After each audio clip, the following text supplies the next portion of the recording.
Assalamualaikum warahmatullahi wabarakatuh. Alhamdulillahilladzi an'ama alaina bini'amihi la tu'addu wa la tuhsa.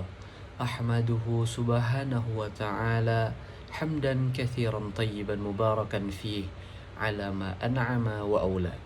Alhamdulillah, segala puji bagi Allah subhanahu wa ta'ala yang telah melimpahkan begitu banyak nikmat yang tidak pernah atau tidak akan pernah mampu kita hitung dan tidak akan pernah mampu kita untuk membalasnya dengan setimpal.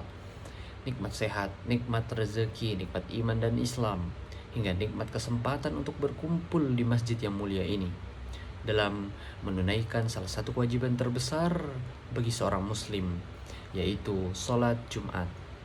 Salawat serta salam senantiasa tercurahkan kepada junjungan kita Nabi Muhammad SAW, kepada keluarga beliau, para sahabat, dan seluruh umat yang istiqamah mengikuti sunnahnya hingga akhir zaman. Usikum wa nafsi bitaqwallah faqad fazal muttaqun. Jamaah salat Jumat yang dirahmati Allah Subhanahu wa taala, marilah pada kesempatan yang berbahagia ini kita senantiasa meningkatkan iman dan takwa kita kepada Allah dengan sebenar-benarnya takwa, yaitu menjalankan segala perintahnya dan menjauhi segala larangannya. Karena hanya dengan takwa kita akan mendapatkan kebahagiaan di dunia dan juga di akhirat. Jamaah khutbah yang berbahagia, pada khutbah kali ini khatib mengajak diri khatib sendiri dan seluruh jamaah untuk merenung satu tema yang sangat penting dalam kehidupan seorang muslim, yaitu bersyukur atas nikmat Allah Subhanahu wa taala. Allah berfirman dalam Al-Qur'an surah Ibrahim ayat 7, "Wa idz ta'adzana rabbukum la in syakartum la azidannakum wa la in kafartum inna 'azabi lasyadid."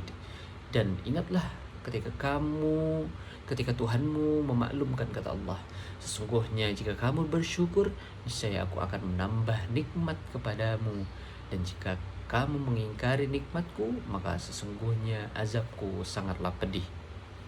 Quran surah Ibrahim ayat 7. Ayat ini menegaskan kepada kita bahwa syukur bukan hanya sekedar ucapan lisan, melainkan sebuah sikap hidup yang membawa konsekuensi nyata. Barang siapa yang bersyukur, Allah pasti tambah nikmatnya. Sebaliknya juga, barang siapa yang kufur nikmat, ia akan menghadapi ancaman atau azab dari Allah yang sangat pedih.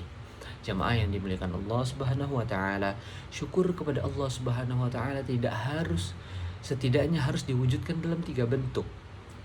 Yang pertama, syukur dengan hati atau bil qalbi, yaitu meyakini sepenuh hati bahwasanya segala nikmat yang kita terima, kesehatan yang kita terima, rezeki, keluarga yang ada di sekeliling kita, itu semuanya datang daripada Allah Subhanahu wa taala semata, bukan hasil usaha kita sendiri. Kedua, syukur dengan lisan atau bil lisan, yaitu meyakini dengan sepenuh hati bahwa segala nikmat kita yaitu senantiasa memuji Allah Subhanahu wa taala, memperbanyak ucapan hamdalah dan tidak mengeluh atas ketentuannya. Yang terakhir, yang ketiga, yaitu ada syukur dengan perbuatan atau bil arkan, yaitu menggunakan setiap nikmat yang telah Allah berikan kepada kita untuk hal-hal yang diridhoinya. Nikmat harta yang digunakan untuk sedekah, untuk hal-hal kebaikan, nikmat ilmu juga digunakan untuk mengajarkan kebaikan, dan nikmat kesehatan digunakan untuk beribadah dan berbuat kebajikan. Sallallahu alaihi wasallam baik dalam riwayatnya mengajarkan agar umatnya senantiasa memandang nikmat Allah dengan cara yang membuat hati semakin dekat kepadanya, bukan sebaliknya menjadikan manusia lalai dan sombong. Jamaah Jumat yang dirahmati Allah, di tengah kehidupan yang penuh kesibukan, seringkali kita lupa bersyukur.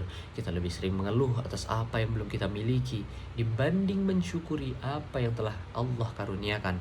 Padahal jika kita mau merenung sejenak betapa banyak nikmat Allah yang sudah kita terima setiap hari tanpa kita minta. Udara yang kita hirup, mata yang dapat melihat, telinga yang dapat mendengar, akal yang dapat berpikir, itu semua merupakan nikmat Allah Subhanahu wa taala yang seringkali jarang untuk kita syukuri dalam keseharian kita. Marilah kita jadikan sebagai tarikan nafas, sebagai momentum juga untuk bersyukur, dan kita jadikan setiap nikmat sebagai jalan untuk tetap atau semakin taat kepada Allah Subhanahu wa taala, bukan sebaliknya menjadi jalan menuju kelalaian dan kemaksiatan. Hadirin sidang Jumat yang berbahagia, barakallahu li wa lakum fil Qur'anil azim wa nafa'ani wa iyyakum bima fihi minal ayati wadh-dhikril hakim. Aqulu qawli hadha wa astaghfirullahal azim li wa lakum wastaghfiruhu innahu huwal ghafurur rahim. Alhamdulillahi rabbil alamin, wassalatu wassalamu ala asyrafil anbiya'i wal mursalin Sayyidina Muhammadin wa ala alihi wa sahbihi ajma'in, amma ba'd. Allahumma ja'alna minasyarikina li ni'amatik al-muthnina biha alaik wa zidna min fadlika ya karim. Rabbana atina fid dunya hasanah wa fil akhirati hasanah wa qina adzaban nar. Subhana rabbika rabbil izzati amma yasifun wa salamun alal mursalin walhamdulillahi rabbil alamin. Aqimis shalah.